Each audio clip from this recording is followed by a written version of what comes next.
பொறுமைன்னா என்ன? பொறுமைன்னா நம்ம ஒண்ணு விளங்கி வச்சிருக்கோம்.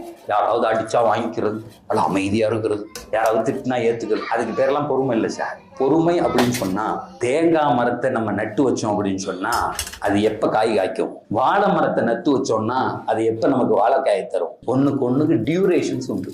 ஒரு பெண்ணு குழந்தை உண்டாயிருக்கா 10 மாசம்.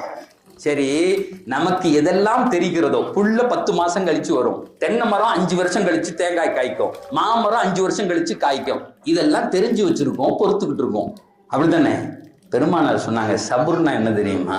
நீ தெரியாத விஷயத்தில் பொறுப்பதுன்னாங்க.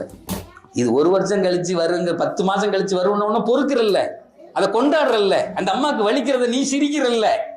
பெருமானார் சொன்னாங்க, சபுர் அப்படின்னா என்ன அர்த்தம் தெரியுமா? சிஸ்டத்தோடு பொருந்தி போவதுன்னாங்க. உனக்கு எதுக்கெல்லாம் டியூரேஷன் தெரியலையோ, காலம் வரலன்னு சந்தோஷமா இருக்கணும்.